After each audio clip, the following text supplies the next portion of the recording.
प्रिय विद्यार्थियों, मैं डॉक्टर विनीता निर्वाण, एमएलवी गवर्नमेंट कॉलेज भीलवाड़ा। आज हम उपयोगिता का माप और कुल एवं सीमांत उपयोगिता में संबंध के बारे में अध्ययन करेंगे।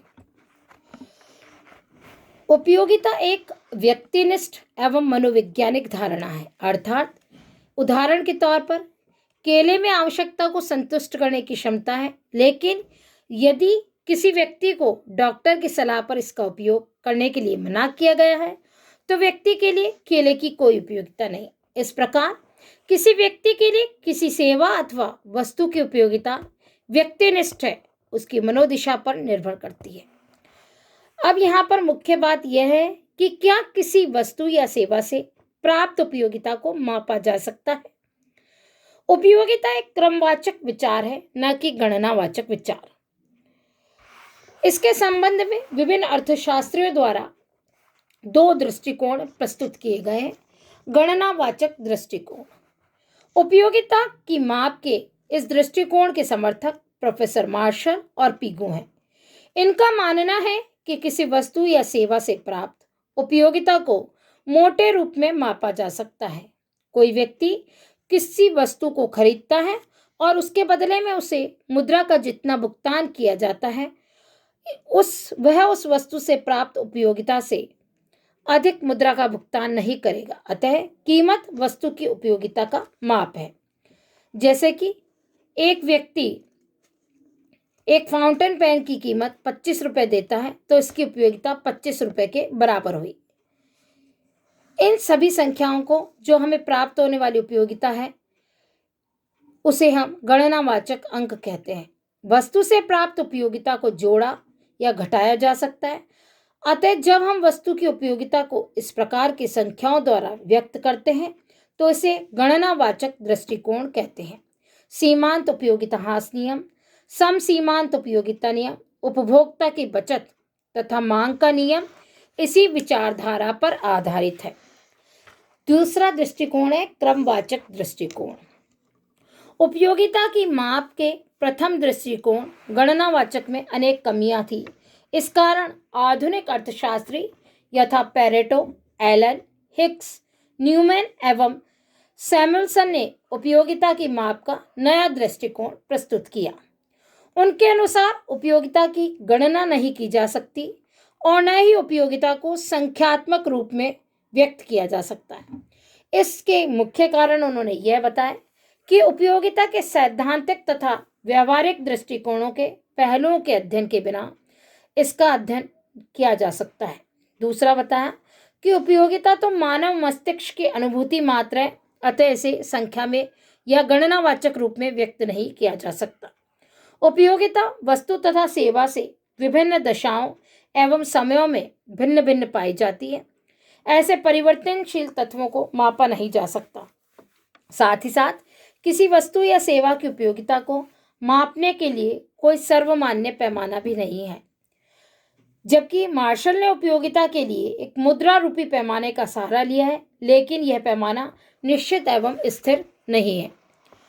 इन अर्थशास्त्रियों के विचार में उपयोगिता को केवल प्राथमिकता क्रम ही दिया जा सकता है, अर्थात केवल यह कहा जा सकता है कि पेंसिल की तुलना में पेन अधिक उपयोगी है, लेकिन हम यह नहीं कह सकते कि पेन कितना अधिक उपयोगी है। उपयोगिता को स्पष्ट करने के लिए अर्थशास्त्रियों ने तटस्थता वक्र विश्लेषण का प्रयोग किया। यह विचार संख्या से संबंध न होकर क्रम से है, अतः इसे क्रमवाचक दृष्टिकोण भी कहा जाता है।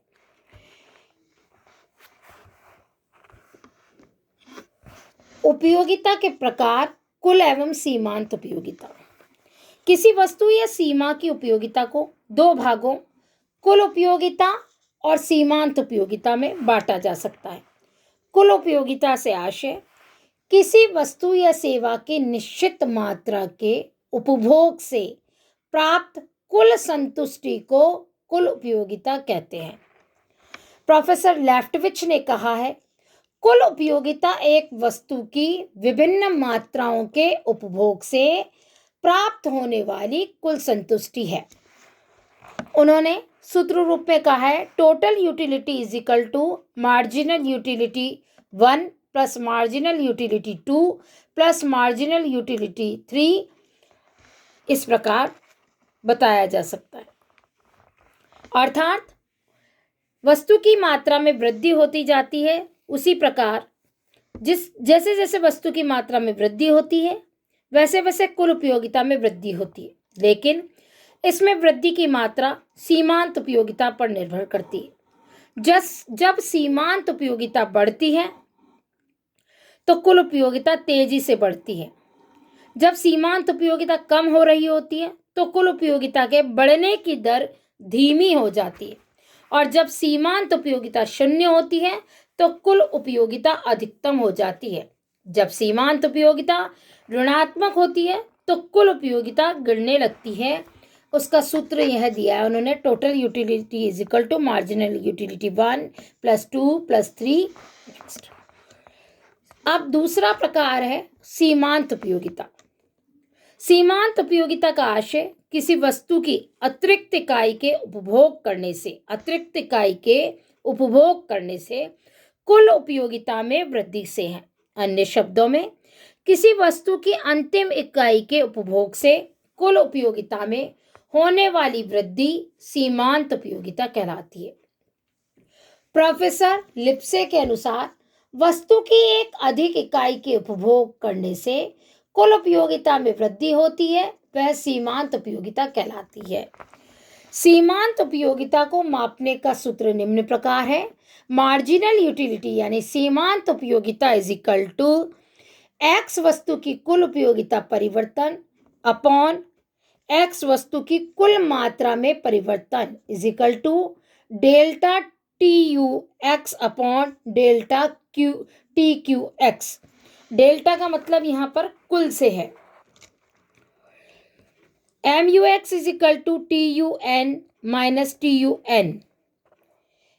एम यू एक्स है एक्स वस्तु की सीमांत उपयोगिता, डेल्टा टी यू एक्स है एक्स की कुल उपयोगिता में परिवर्तन, और डेल्टा क्यू एक्स है एक्स वस्तु की मात्रा में हुआ परिवर्तन। सीमांत उपयोगिता सदैव सीमांत इकाई की होती है। सीमांत इकाई किसी वस्तु की वह इकाई है जो सबसे कम तीव्र इच्छा को संतुष्ट करती है। इस प्रकार यदि संपूर्ण उपयोगिता किसी वस्तु की कुल उपभोग की इकाइयों की उपयोगिता का योग है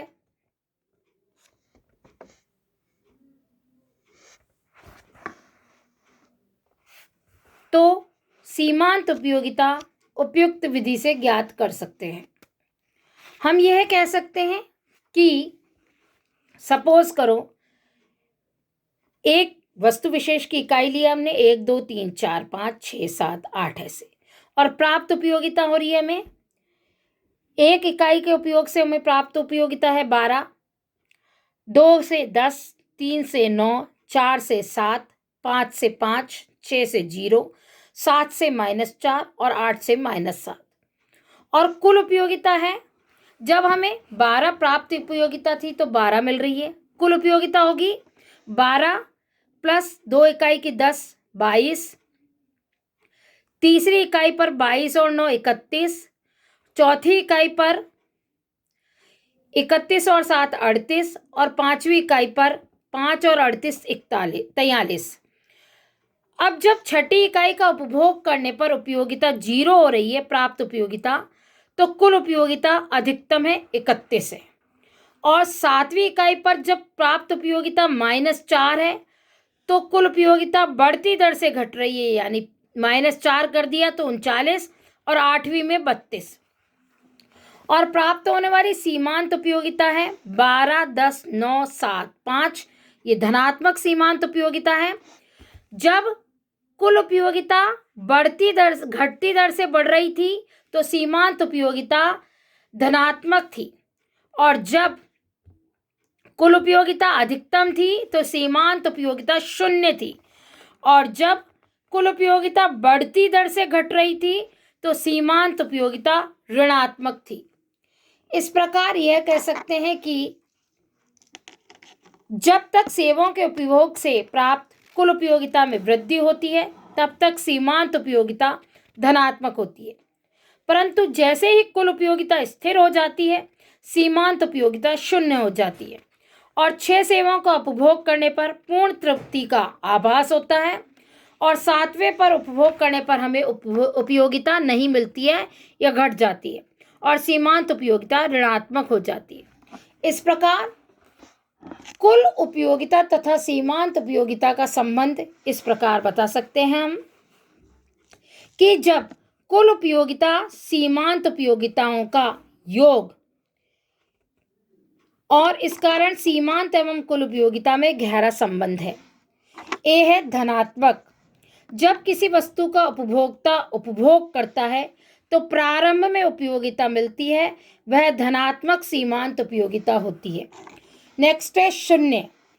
जब उपभोक्ता किसी वस्तु की इतनी मात्रा का उपभोग कर लेता है कि अतिरिक्त इकाइयों से प्राप्त होने वाली उपयोगिता उपलब्ध नहीं होती है तो सीमांत उपयोगिता शून्य हो जाती है और यह अधिकतम संतुष्टि की स्थिति अथवा पूर्ण तृप्ति बिंदु होता है।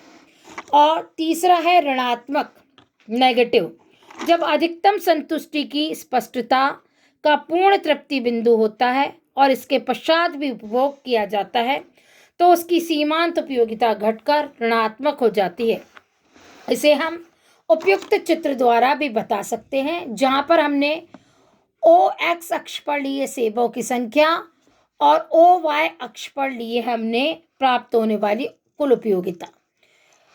यहाँ पर जब हम 0 का उपभोग कर रहे हैं और ओ से एम तक कुल उपयोगिता में वृद्धि हो रही, ओ से एम तक कुल उपयोगिता में वृद्धि हो रही है लेकिन घटती हुई दर से, परंतु एम बिंदु के पश्चात उसमें ह्रास प्रारंभ हो रहा है। कुल उपयोगिता एम बिंदु पर अधिकतम है जैसा कि देखने को मिल रहा है और बी बिंदु पर सीमांत उपयोगिता शून्य होती है।